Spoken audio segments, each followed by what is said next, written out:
Mr. President, the specter of heavy-handed government regulation of the Internet reared its ugly head once again last week with the Federal Communications Commission's announcement that it will consider a so-called net neutrality proposal at its October meeting coming up later this month. So what is net neutrality, Mr. President? Well, at its most basic level, it's simply the idea that Internet service providers shouldn't prioritize or block certain Internet traffic at the expense of others. Understood in that way, it's a concept that enjoys broad support in both parties. But that's not what we're talking about with the Biden FCC's net neutrality proposal. Like the Obama FCC before it, the Biden FCC wants to assert broad new government powers over the Internet using rules, get this, that were designed for telephone companies and monopolies back during the Great Depression. This is a quote from FCC Chairwoman Jessica Rosenworcel, I should say, last week. And I quote, "Today there is no expert agency ensuring that the Internet is fast, open, and fair," end quote, proving once again that Democrats' faith in Washington experts is undying, and that nothing scares a Democrat more than the thought of some aspect of society not being regulated by the federal government. Mr. President, this is not the first time Democrats have sounded the alarm about the perils that await us if we don't let the government regulate the Internet with a heavy hand. In fact, back in 2015, the Obama FCC actually implemented the regulatory regime the Biden FCC is now considering imposing again. This opened the door to a whole new host of new Internet regulations, including price regulations. And unsurprisingly, broadband investment declined as a result. That was a problem for Americans generally who benefit when the United States is at the forefront of Internet growth and expansion. And it was particularly bad news for Americans in rural states like my state of South Dakota. Getting broadband to rural communities is already more challenging than installing broadband in cities or suburbs, and the possibility of heavier regulations acted as a further disincentive to expanding business. No big surprise there. Fast forward to 2017, and the FCC under Chairman Pai voted to repeal the heavy-handed Internet regulations passed by the Obama FCC. The prospect of this repeal was greeted with near hysteria from Democrats.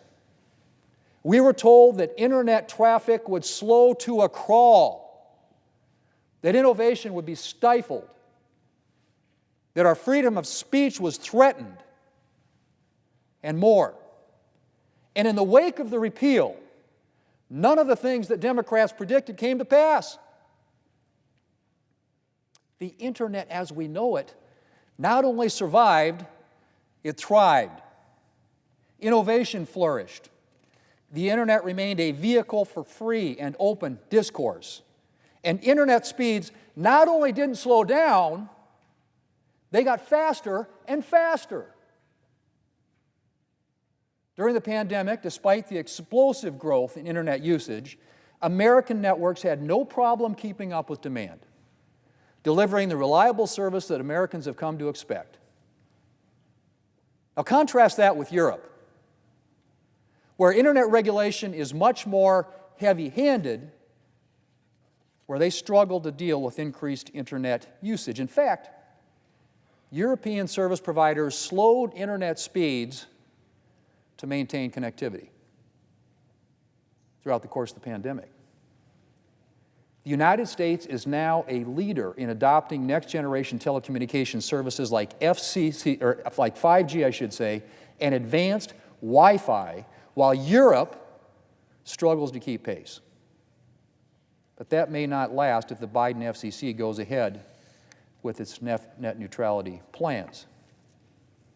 As I said, the last time a Democrat-led FCC put heavy-handed Internet regulations in place, broadband investment declined.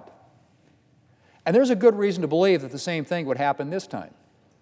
There's also substantial reason to be concerned that the Biden FCC's proposed regulatory regime would result in higher internet bills for Americans. As FCC Commissioner Carr, a Republican appointee who opposes the Democrats' proposal, recently pointed out, and I quote, "Since 2017, the prices Americans pay for internet services have decreased on an inflation-adjusted basis. Meanwhile, the prices for utility-regulated services like electricity, water, and gas have increased over 2 times faster than the prices for internet services. Monopoly regulations invariably lead to monopoly prices. In addition, Title II regulation opens the door to regulators adding new taxes and fees to consumers' monthly broadband bills." That also from Brendan Carr's statement. And in addition to higher prices for consumers and decreased broadband investment, another consequence of the Biden FCC's proposed new regulatory regime would be government interference in internet traffic. Ironically, given Democrats' professed concerns, it is precisely the net neutrality regime they're calling for that could imperil the free and open internet they claim to want. Under the regulatory regime the Biden FCC wants to impose, the federal government would be allowed to block or prioritize internet traffic or otherwise interfere with the free flow of information. Think about that one. And given, I would add, the Biden administration's demonstrated willingness to use its regulatory power to advance its social and environmental agenda, it is not hard to imagine the Biden administration using this proposed new regulatory power to shape Americans' internet experience for its own ends. Mr. President, the Biden FCC should be focused on addressing real challenges, such as continuing our efforts to close the digital divide and ensuring that every American has access to high-speed broadband. It should not be wasting time and money advancing a solution to a problem that does not exist.